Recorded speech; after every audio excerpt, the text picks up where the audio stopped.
guys, today we'll be talking to you about change and how organisational outcomes relate to both cynicism and optimism.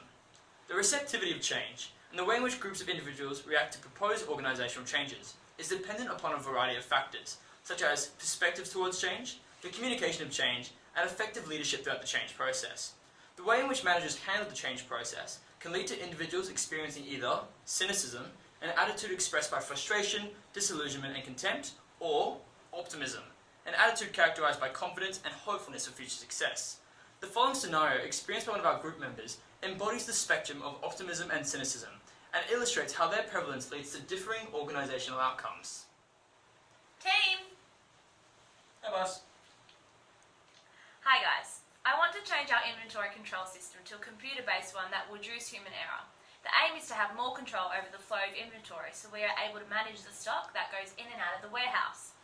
Now to do that, I want to try the new Exo computer system, which I installed a couple years ago. Now I know we tried this in the past and it didn't work, but I'm determined to make it work this time because I paid a lot of money for the system and it's time for a change. I don't want to do this. I like the way things are and it works, so why are we changing it? It adds so much more stress and we do not have the time or enough help to learn this. You have not explained anything or how it is going to happen, especially considering it has failed before. When is this new system supposed to go live? There are so many unanswered questions.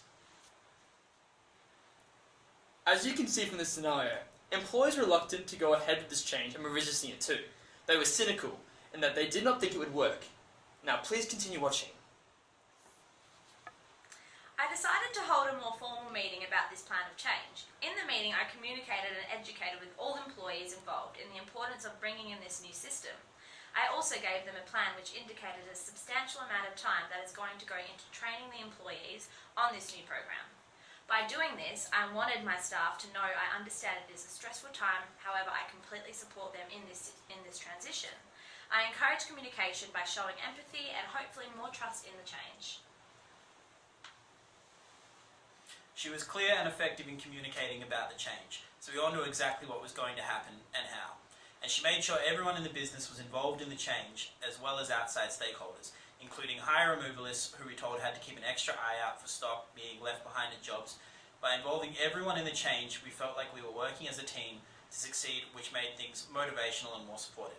She openly communicated with us about the change process and she encouraged us to speak up and give feedback for any procedures or issues we had. By giving us all the information and right training, surprises were minimised, which reduced stress levels. We felt like she really considered our feelings in this entire process. As you can see from this scenario, the employees began to respond more favourably to technology after the provision of support. This scenario directly relates to appreciative quality, which is a process through which cynicism can be transformed into optimism. With reference to change theory, the positive model was utilised by the change agent, which entailed involving staff members in the change process in order to stimulate development of a positive vision, which motivated staff members to adapt to the proposed change. Through this appreciative inquiry approach, the organisation was able to experience productivity gains through the successful implementation of change. Thus, through understanding change, the perspective of the employee, and enabling open communication flows, and avoiding the surprise or immediate implementation of change, an organisation is able to minimise cynicism that may arise in the change process and stimulate employee optimism. Thank you.